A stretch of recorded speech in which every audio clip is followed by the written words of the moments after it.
This year, World Blood Donor Day theme, what can you do? Give blood, give now, give often, which is a strong call for persons to commit to donating blood and to do so frequently. I gave my first voluntary donation at the age of 17. There wasn't a particular reason for me doing it. I just felt like one day I wanted to donate blood. And after experiencing it for the first time, I set a goal for myself, which was I didn't even know about the existence of the 25-25 Club until Joshua just mentioned it. But I set the goal for myself of making 30 blood donations before I turned the age of 30. No, there wasn't a particular reason for me choosing the number 30. It's just an arbitrary number, but that's the goal I set in mind. It took a few years to accomplish, and it took me not missing a single blood donation. But I was able to accomplish that goal about 2 years ago. I'm 23 now. Since then, unfortunately, I'm a medical student and we've had to get vaccines and whatnot, and I've been unable to donate because of those things. But I've tried my best back then and now, even though I don't donate as much as I used to, I try my best to encourage others, because giving doesn't only mean you giving, it means encouraging others to give. I believe that. I try to encourage people as much as possible. I try to encourage people to accompany me when I come. I try to encourage people to go on their own, to go to blood drives, to even make it a group activity and, take their friends with them. I have my best friend here, Ashanti. She makes it an activity with her boyfriend, who's also here with her. And, that's something they do as a couple. And I always try to encourage people, and two of the top excuses I always hear when I try to encourage people to make donations are they're afraid of the pain from the needle and they just don't have the time. And I always tell people, in the grand scheme of things, that very minimal pain from a needle and just the 20 minutes of your time it takes, is it not worth the price to pay for potentially saving someone's life? So that's a question I always ask myself, and that's a question I challenge other people to ask themselves as well. What's the price you're willing to pay to give someone the gift of life? And that's why I've made all the donations I've made and try to encourage so many people to follow suit, to even do better than me if they can, to encourage more people than I've encouraged to do more donations than I've made. Because to me, that's what giving is all about. Encouraging someone to rise above the challenge that you set for yourself. When I was approached to give a testimonial, I knew I couldn't refuse. All right? I knew I couldn't refuse. About 6 weeks ago to today, I was lying on a bed. It might be a little emotional for me because it's still very soon. But yes, I was lying on a bed with massive bleeding from my stomach. My HB went from, when I went to the hospital, it was at 6.3. After with all the bleeding, it went to 3, and I was still bleeding. My wife actually received a call from the doctor saying that,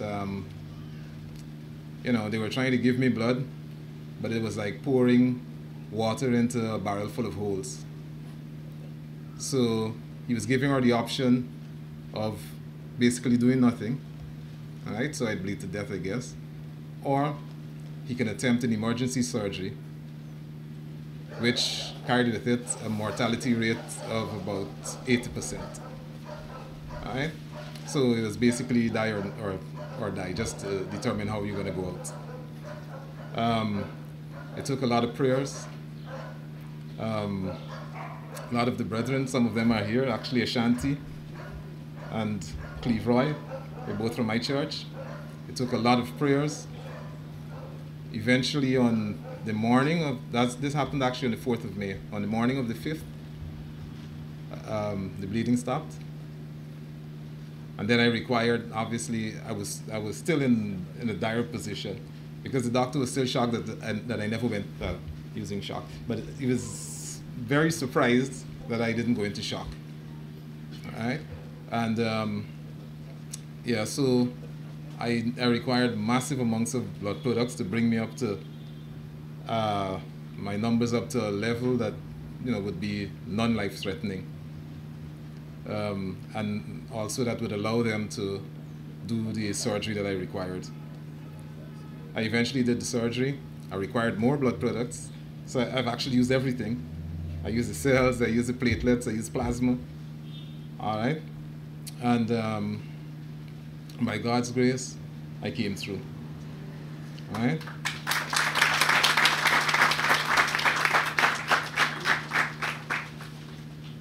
I made a few notes so I won't forget, because of some things I must say. Yes. So Dr. Lewis actually came to visit me, and I discovered then that I was able to get the number of units that I got because on that very weekend, there had been a blood drive, and they had received massive amounts of blood. Because even the nurse came to me and said, man, you're very lucky. Usually, a patient receives about 4 units and that's it. There's usually no more. I probably got about 9 units. All right, I got 9 units, I think 2 units of plasma, I don't know how many platelets. All right, because I was that low, I basically had no blood. So,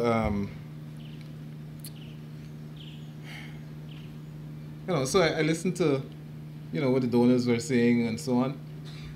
And, I just want you to understand, and everybody's saying that you save a life, but you actually don't save a life. I'm standing here, but I represent a whole web of people that would have been affected by my life or my loss. It is not an individual. Because I sat there, and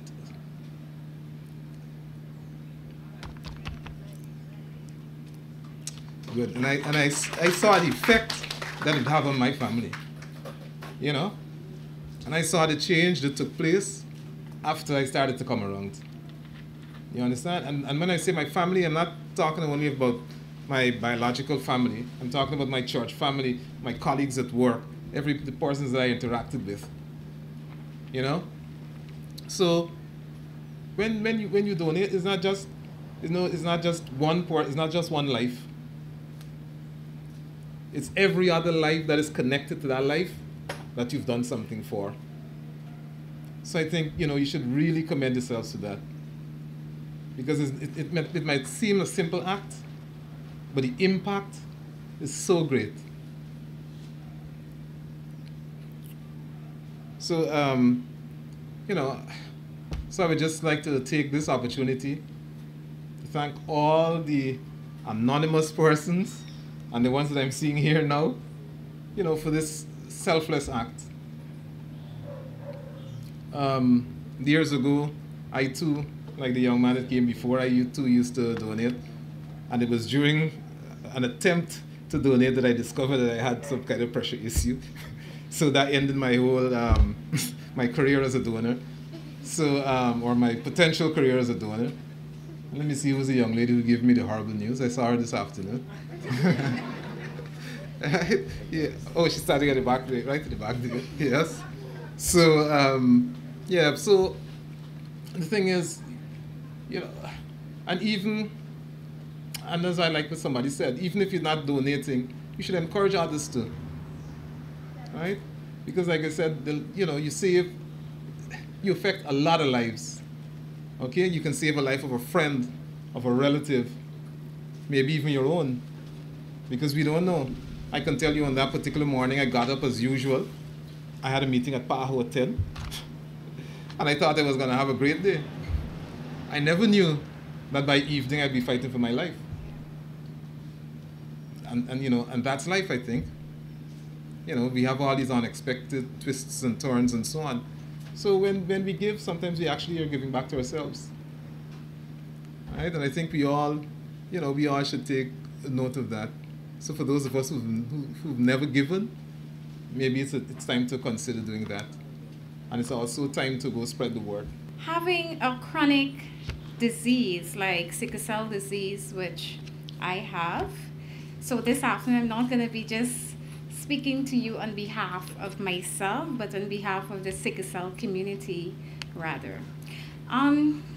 So I first have to tell you about sickle cell disease, so then you can understand how important it is for us to have frequent blood transfusions. So sickle cell disease, and I'm seeing a doctor here that I went to school with, and I'm getting nervous now explaining it. Sickle cell disease is a chronic blood disorder, and as a result of the mutation of the red blood cells, it's very necessary to have frequent blood transfusions in order to save your life. So on the last year, Mother's Day, 2016, when all you beautiful mothers were having fun with your kids and laughing and outings and all that stuff, I did have that planned with my daughter. She's 8 years old. Getting dressed to go on an outing, a picnic that we planned, I fell ill. And one of the symptoms of sickle cell disease is excruciating pains. So within seconds of getting dressed, I then had to take off my fancy wear and put on what I call my hospital clothes, because when you go there at the hospital, you can spend the entire day. Of course, you have to have blood tests, and you have your clothes messed up sometimes, the blood dripping and all that stuff. So I was at the ER at the Georgetown Hospital, and the doctors were, trying to relieve my pain. I was given lots of opioids because I was literally screaming in pain. That's how bad it was, especially my head, excruciating pains, and it wasn't stopping. I learned later that the same day, just a few hours later, that my blood count was very low. I think it was 4 point something, and I had to have been rushed to the ward, and they wanted to start transfusing me, of course. And what happened is that because of sickle cell disease, persons with sickle cell, you have a very hard time getting our veins to work well in order to receive anything, blood, saline. And so that was a task. Took hours, maybe 6 hours, up until the doctors decided that they need to set a central line, which I did get in my femur. That's my groin area.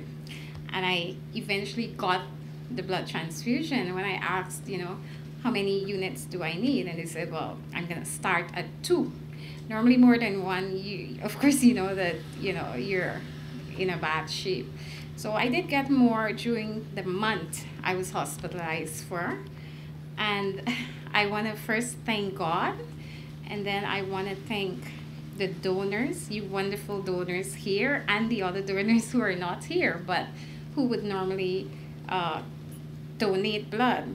So, and the staff, the relevant staff, and, so that I can be standing here giving that speech. World Blood Donor Day was established in 2004 and serves to raise awareness of the need of safe blood and blood production, and to thank blood donors for their life-saving gift of blood.